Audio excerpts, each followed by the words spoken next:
Fifth quarter, brought to you by your local Toyota dealer.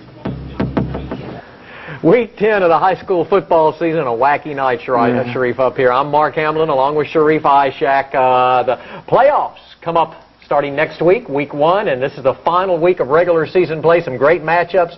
You were at one of them. Yeah, the District 3-4A championship was up for the grabs as the Indians hosted Leesville, Tioga Indians. Both of these high-scoring teams came into the night undefeated in league play. Mike Cieslak and his Indians looking for their first title, district title in 10 years. First quarter, his team is up 8-zip. And Hammy, are you ready for the Michael Ford show? I heard he had a big game. What did you do? There's one of those runs. Takes that one 68 yards down the sideline for a touchdown. That would pull him to a 1-point deficit at 8-7. Later in the first quarter, he's back at it again, Hammy. This time he runs over a couple of Indians on his way to the end zone. That's good for a 20-yard touchdown run. They take the lead on 14-8. Second quarter, I bet you can't guess who this is, Hammy. Michael Ford? It is Michael Ford, reversing his field. This time for 25 yards, 21-8, Wampus Cats. We're going to get another Michael Ford highlight here, I promise you. It's later in the second quarter.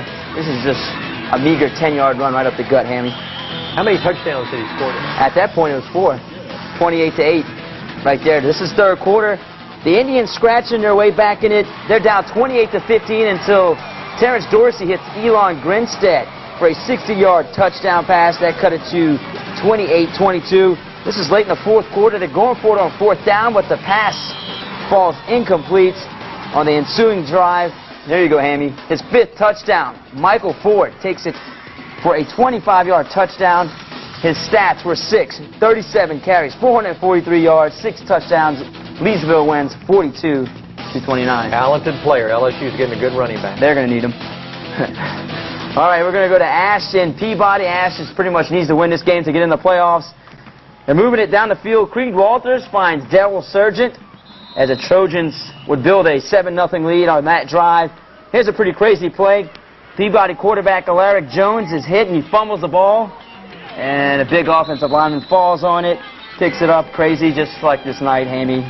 Late second quarter, Sargent in the shotgun. He keeps it and makes a few moves, takes it down the field inside the 20-yard line. 2 plays later, Walters to Mr. Sargent, making a great leaping catch. 14-0, and they go on to win by a score of 35-zip. And Ash is headed to the playoffs. We'll find out who they play on Sunday. Yep. Looking at some more scores. Buckeye big over Avoyelles. They win the district for the first time. And since 1999, they beat the Avoyelles about 10 years, yeah. 40-6. Menard, they won't be going to the playoffs. They lose to Red River. They had to win tonight to get into the playoffs. Have to win. They lose 22-20. LaSalle, they win over Northwood 26-20. Will LaSalle get into the playoffs? Yeah. And Gina, they win big over Winfield, 38. That's a bit of a surprise. Winfield's been having a big year. Gina's been up and down. It's a rivalry game, though. Anything can happen, and the Giants pulled it out tonight. And Buckeye will be at home for its first playoff game next Friday. Congratulations to the Panthers. Had a big year. Almost first title in 9 years, and Leesville will be heading to the playoffs. They'll be hosting the first-round playoff. Michael Ford, what a running back. We'll see who can stop them. But coming up next on the 5th quarter, who won the Catskin as rivals? Markskin and Bunkie squared off. We'll find out next on the 5th quarter.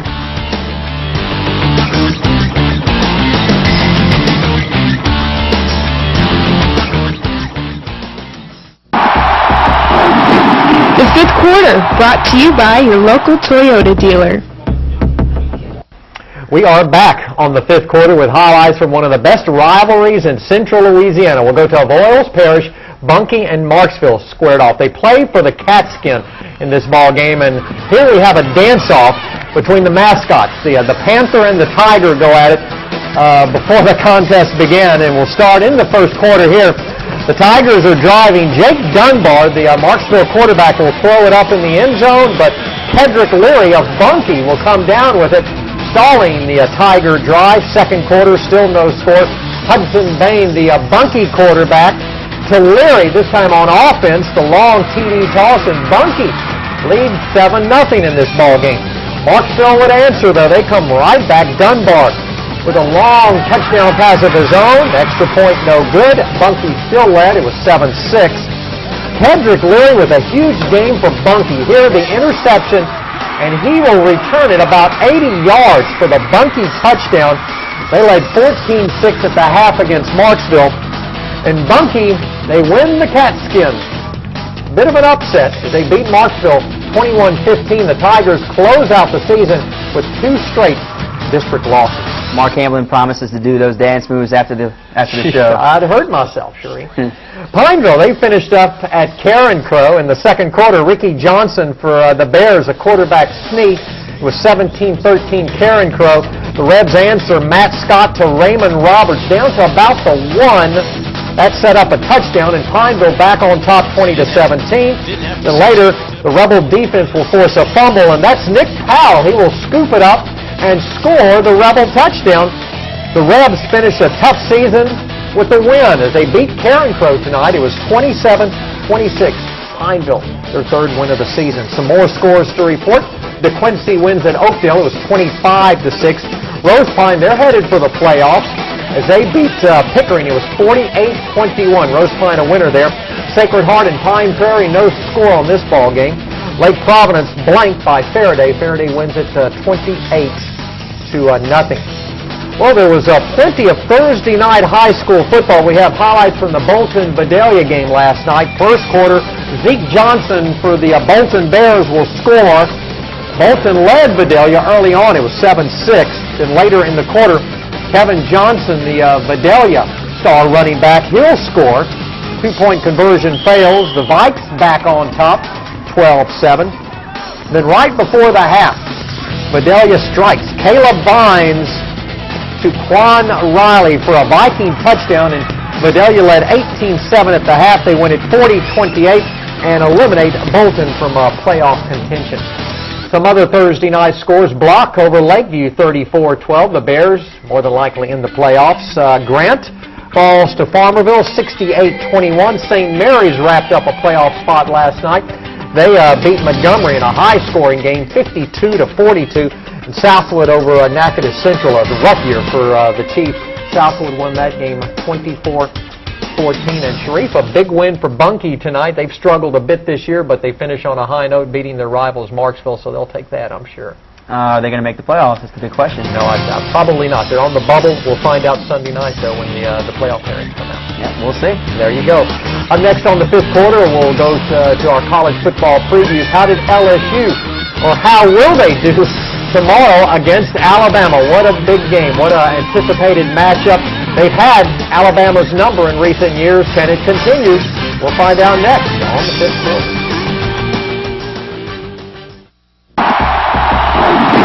The 5th quarter, brought to you by your local Toyota dealer. Mr. Hamlin, could this be called the most anticipated game in Tiger Stadium history? Nick Saban, or some people call him Nick Satan, returns he's to... not well liked down in South Louisiana. Well, he's returning as unbeaten Alabama, and LSU will hook up tomorrow at 2:30. LSU has beaten them 5 years in a row, but this Crimson Tide team is a well-balanced team. Alabama team leads the conference in rushing and rushing defense, and they make few mistakes. Their quarterback, John Parker Wilson, very talented guy, playing in the back end of his career, making all the throws. They got a nice young receiver in Julio Jones that's making some big plays on the perimeter. A very talented runner that's averaging 100 yards a game in Glenn Coffey. Don't forget, you can watch LSU Alabama on our sister station, Cable Channel 2, with kickoff set for 2:30. The Tigers are confident of an upset. I don't know about that. They've beaten Alabama 5 years in a row and 7 out of the last 8. The Tide is favored by just 3 points. Should be like 10 points. I don't understand why it's not more than that. I don't know. You know, Jared Lee can keep from making mistakes. Who knows? Yeah, throwing touchdowns to the other team. It's time for the 5th quarter pick, Sammy. We're trailing. The weather's swami. I think...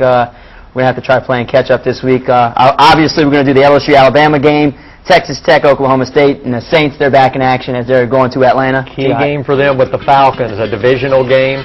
All of us are picking the Saints at Atlanta. I think the Saints are about to hit their stride. If they can come up with a win coming up Sunday, that'll put them at 5-4 in good shape for the second half of the season. We are both picking LSU in the upset. I think Jarrett Lee is going to have a big game. and avoid the mistakes that have been really hurting him. If he can keep away from those mistakes, who knows? I think I'm picking LSU just because I need to catch up with Tommy K. I really think Alabama's probably going to win this game by 10. Yeah, Tommy K likes Alabama, but he still thinks LSU will get off to a fast start, but Alabama will catch them in the second half. I think LSU will play well early, keep the game close, and pull it out in the fourth quarter. Defense is key for them. If they can play defense and not allow 50 points like in their last 2 losses, they have a good chance of winning. Go ahead. Quickly, high school football, regular season is over. Playoffs next week. We know Leesville should be at home and Buckner should be at home. Playoffs? Yeah. See what happens. Let's see what Central Louisiana teams can do. Good night, and see you next week.